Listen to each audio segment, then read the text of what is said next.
right, guys. Thanks for coming out and following us. Let me start off a couple things internally before we turn our attention to Ohio University. We elected captains. So the 2025 captains, Ethan Kalakmanis is one of them on offense. Gus Salinksis is the other one. We have 4 total.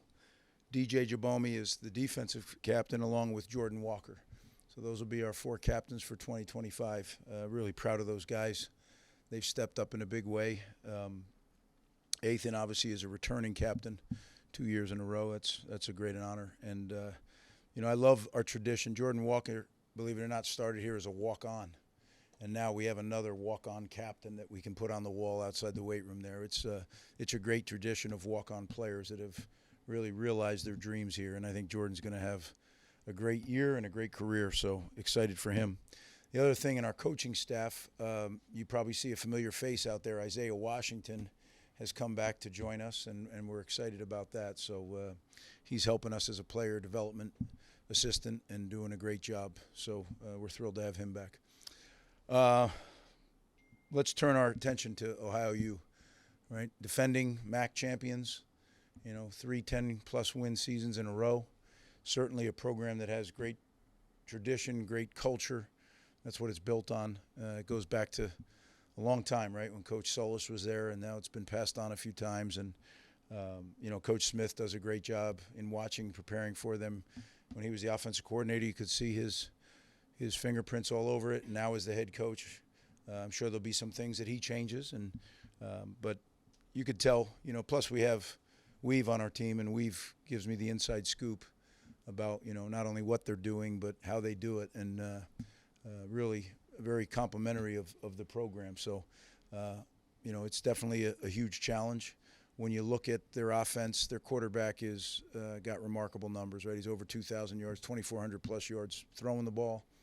He's got over 1,000 yards running the ball, right? So that creates a dilemma of sorts. They're going to spread you out, and they're going to do +1 runs. They're going to do I shouldn't call them that.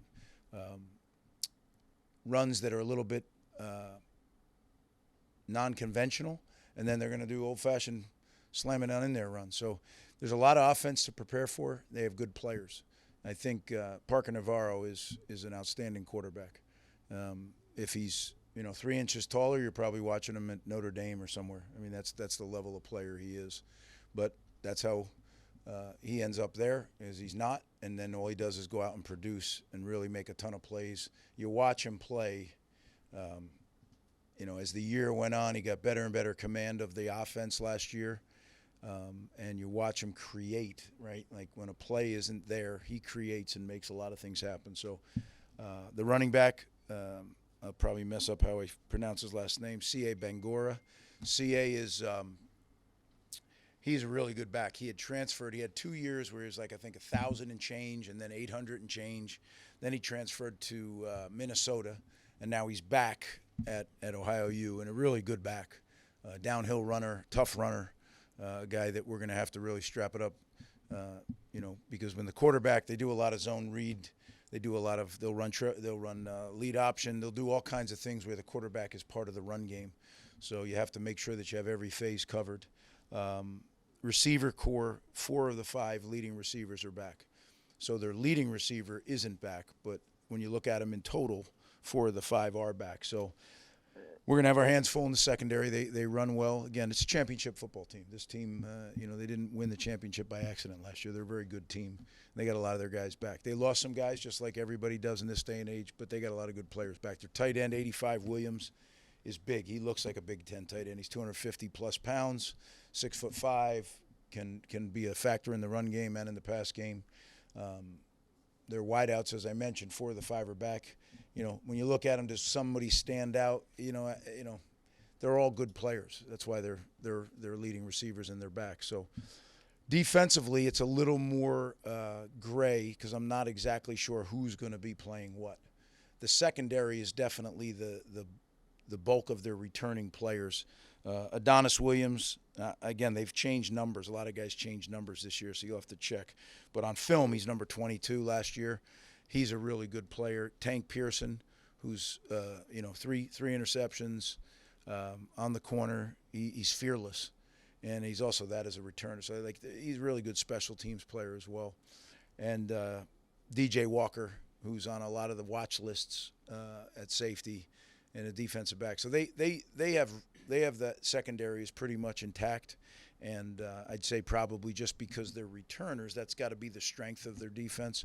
But I don't know the guys, a lot of the guys that are going to be playing, so we looked at them at different schools where they were before they came here, and we tried to create kind of a profile on each guy. But the reality is, first game, a lot of new things, new staff, old staff, new staff, right? They have, obviously, Coach Smith is now the head coach. He was the OC.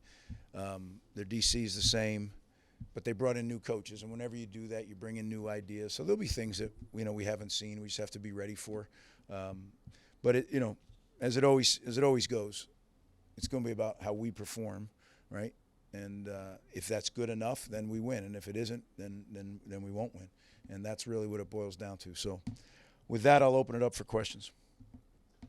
Coach, in this era of transfer portal, NIL, you've always talked about finding guys who come in with the right cultural fit. Ethan now 2 times a captain in his 2 years here. How did he fit in culturally, and did you think he would fit in quite like this, or did you think there would be an acclimation process when he came in 2 years ago?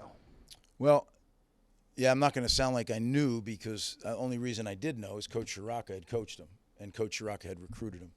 So that's how I knew. I wouldn't have known it otherwise. But Coach was very confident that he would be exactly what we were looking for, right? Because remember, there were several guys in the portal, and we chose him, right? Like we looked at a bunch, we knew what we were. There was going to be a competition between Gavin and whoever we brought in, and we chose to go with Ethan. And boy, are we glad! I know I'm glad that we did. And I just, like I said before, he finished the year going like this, and my expectation is that it'll continue to go like this.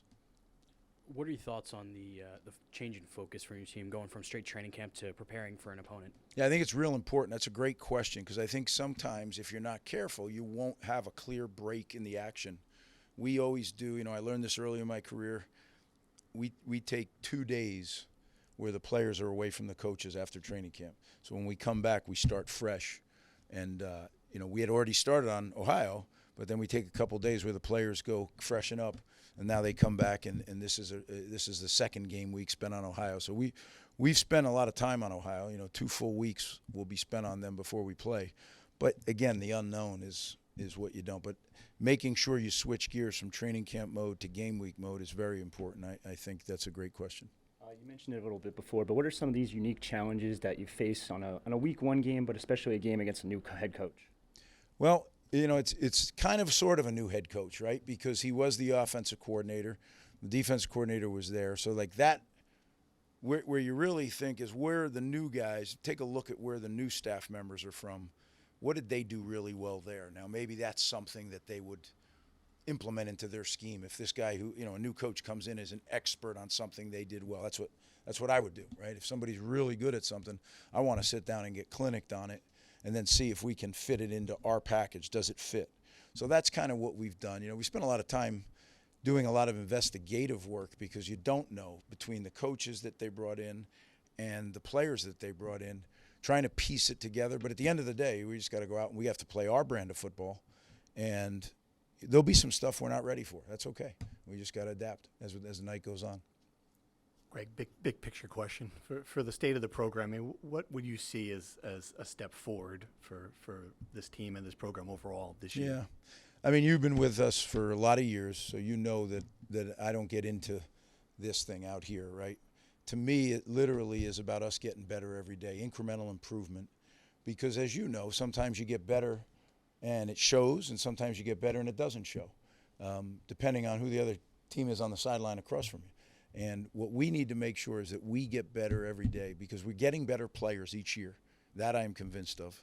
We're recruiting better players. It's starting to show, right, as those better players get older and more mature, you're starting to see some grown men that, they're not only going to play in the NFL, but they're going to be really good players in the NFL. There's a difference. So I think that is making sure that we develop them every day. And then where that puts us at the end of the year, I think as long as we don't have a catastrophe of injuries, we should have a really good football team if we get better every day by the end of the year. that's the goal. I like our team. I've said that before. I like our staff. We're not close to being where we will be, say, mid-season right now. That I can tell you, especially defensively. Defensively, we're a work in progress because we have new faces, we have new coaches. We've tried to accelerate as much as we can, but you know, I'm a realist when I look at it. Special teams, I feel good. We've had the same coaches in that room for several years now, and I think the players understand exactly what we're doing. So that I'm encouraged with. So we're gonna have to play our style of football each week to have a chance to win. At some point on Thursday, Bradley Weaver, who's transferred here, is going to play his old team. He's probably going to line up against Cedric Rhodes, who's on his old team after being here. Is that just emblematic of modern-day college football where a situation like that can arise? Yeah, I think so. You know, I think college football's become more transient even than the NFL, right? Because there's not as much that holds them. Now, who knows? Maybe this revenue share will hold them more. That's yet to be seen. But, yeah, there's definitely a bunch of back and forth. And, you know, I didn't want to lose Shed. I think Shed's a really good player, and I wish we could have kept him. But, you know, you don't always get what you want. So, yeah, if he lines up against them, they're gonna be very familiar with each other because they went against each other for several years at Ohio University. Going back to what you said about the defense, I guess throughout training camp and now into game week, what did you see from that side of the ball, that unit collectively from week to week? As they made any progress, and then I guess areas where you feel like there needs to be improvement made? Yeah, they're making progress literally daily. Yeah, there's no doubt. I mean, but it's just, you know, when you install a defense, is it similar? Yeah, it's similar, but there's several changes. Zach brought changes, Rob brought changes, and I'm open to hearing the changes, right? But the good thing is they both have a background in this system. So the changes are hopefully things that when they went to other places, like they were running this system at other places. So when they come back, they have some different tweaks that they've done, as I was talking about, you know, with their staff. What do they bring to the table? What does a new coach bring to the table? These guys brought some new things to the table that we've implemented, and combine the variables of some new ideas with some new players. There's a little bit of a learning curve. So we just have to play really hard. What I know is if you play really hard, you can cover up some of those mistakes. You spoke so highly of Ohio being a championship team and having great standard across the board. How would you say Ohio compares with other teams in the Big Ten? Physically, preparation-wise, everything that kind of stands out. Yeah, I mean, I think they're a good football team. So, you know, I'm not a guy who's going to say like this, they're like this team or that team, because as we've seen, one week team is this, the next week they're that.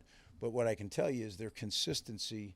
To me, consistency is what really shows that it's a quality program, and they've had consistency. I think they've had one losing season in 16 years, right? So I mean, you talk about consistent, and they're a really good program. They've defeated Power 4 teams. This is nothing new to them, right? They've scared the heck out of a lot of teams, but they've defeated a lot of teams too. So like, we're very aware of who we're playing. We're playing a championship level football team, and some would say, well, you know, why do you want that to open the season? You know, I think it's great because I think it's what we need to do. We need to go play a very tough team and see where we are, right? And I'm sure that's what's going to happen Thursday night. Oh, Brian Felter's progression and what he means to this line. Yeah, Brian is he's a leader, he's an attitude guy, and he's a really good football player. So, and I don't know if it's necessarily in that order, but those three things he possesses, and he's a grown man. Like, you know, he's a grown-up. And, you know, you look at some of these kids, you look at Brian's married, he's got a child on the way, and now we got these kids that are walking around, you know, they're 17 years old, and, oh my goodness, I have a car now, you know. So there's definitely a mentorship that's going on there on the field and off the field. But Brian brings a maturity and a toughness to our offensive line that we missed him. Like when he went out last year, we definitely missed him. To have him back is great. Special teams, you lose Christian Dremel, your returner. You bring a guy in D.T. Sheffield and Dane Partridge, who returned a lot of kicks at their old stops. Do you know who the returner is going to be, and do those guys change your philosophy at all as far as returning kicks from previous years? Yeah, I mean, I do know who our returners are going to be. We're going to have multiple returners. I think we have guys that can do it. It certainly does make you want to return it a little more, for sure, right? So we're going to mix blocks, returns, kickoff returns. Again, what we try to do, so you understand, like, again, is manage risk and manage opportunity. And, we led the country in kickoff returns 2 years ago, and we ran the ball back, I think, 6 times. So when the 6 times were kicks that we felt were good returnable balls, we ran them back, and you're number 1 in the country in kickoff returns. Now, I know sometimes people say, you could have done this, you could have done that. What they fail to realize is those plays are the most spread out plays in football. So when you're spread out, there's more room for error, right? So if you're not perfect, now all of a sudden the player loses their block. If they're not super disciplined, they'll either shove them in the back or they'll grab them. And now, instead of starting on the 25, you're starting on the 14, the 11, right? Those are devastating plays when you start in that situation when you didn't have to, right? Because you can get the ball to 25 on fair catch, and on punts, make sure you get the ball. When you work so hard to get a third down stop and you make them punt the ball, let's make sure we get the ball back. And if you're going to risk it and you're going to go block a punt, well, then if you rough the punter, okay, high risk, high return. Now, you plug in a really dynamic returner, then maybe you do return it more. Because, again, what is the risk reward, one of those deals. So very good question, though. Go Steve, Alec, and Christian finish. You mentioned there's some uncertainty on defense. It seems like this on offense might be, the most cohesive you guys have had. What does that change as far as the ceiling of this team being able to have an explosive offense maybe for the first time since you've been back? It's a good question with the offense. If we can play to our what I believe our standard is, then I think we can score points. So that was, in the last, the last 6 games of the year, we were over 30 every game and over 42 of them. So that hasn't happened a long time around here. Can we pick up where we left off and go? I don't know that. I know this defense we're playing was very stingy defense, right? They were 11th what were they? I don't want to get the stat wrong, but they were really a fine defense and in scoring defense really good. So it's going to be a clash of wills here. And, the one thing about their defense, they know what they want to do. I mean, you watch the tape, it is what it is, and they're going to do it, and they're going to do it really well, and they're coached really well. Now, they have some new players. Somebody asked about the new era of college football. When you're a program like theirs and you're a program like ours, part of our programs, both of them, are developing players over time. And then they are in the program 3 or 4 years, and here they go. With this change in college football, sometimes you're not going to have that luxury. So how will that affect their defense? How will it affect ours? It's going to be interesting to see. When we talked throughout the summer, there's been a lot of talk about the offensive line, particularly at tackle. As the game draws near, is there a guy at each position that's kind of stuck out to you at all? Well, I think the contributors are the same, right? We're just going to have to make a decision. I think we're close, if not done. Same thing at the running back. We're close, if not done. But this is a Wednesday, right? So everything in coaching world is game week days. This is a Wednesday. Tomorrow we'll have some personnel meetings and start to make some decisions. And then certainly by Friday it'll be finalized, and the guys will know how we're going to line up. So, the people are going to be the people. And maybe we may play a few more people on the O-line than we have in the past because 2 reasons. 1, we think we have some guys that are capable. And 2, we want to make sure that we find out who is going to be, when we hit the Big Ten schedule, who's going to be the guys that are ready to roll. Final question right here. You mentioned Jordan Walker before. Just at what point did you begin to see him as a player who would be able to make that transition from tight end or wide receiver to defensive end? Yeah, the tight end, I wish I could tell you that it was a stroke of genius. I had seen him do some things in high school, and Eric Josephs, a personnel guy, said, because he was getting frustrated at tight end, and he was buried in the depth chart and wasn't getting a lot of time. And I just said, why don't we try it at D and see how it goes? And right from the jump, he was a natural. And again, I think he's got a lot of room to improve, and he's pretty good right now. So I think there's a guy that has a chance to do some special things around here. And if you look at him, that's what they're supposed to look like. He's 6'6" or 5", whatever he is, 270 pounds. He's a good-looking specimen. So I'm excited. I'm glad we have him. He's the kind of guy that people come and try to hurt, right, out of your program. So we're fortunate that we have him, and we're going to keep him around. Hey, I want to special shout out to our fans. Last time we saw you, it was a disappointing time out in Arizona. I can't wait to get everybody back here in SHI Stadium, and it's a night game. It's going to be a beautiful night, and just I can tell you this team will play very, very hard, And, we'll find out how good we are Thursday night. But they're going to play their what's off. And that's, as a fan, that's exciting to me to know that my team's going to play that way. So I look forward to seeing everybody out there on Thursday night. Thank you, guys. Thanks, Coach.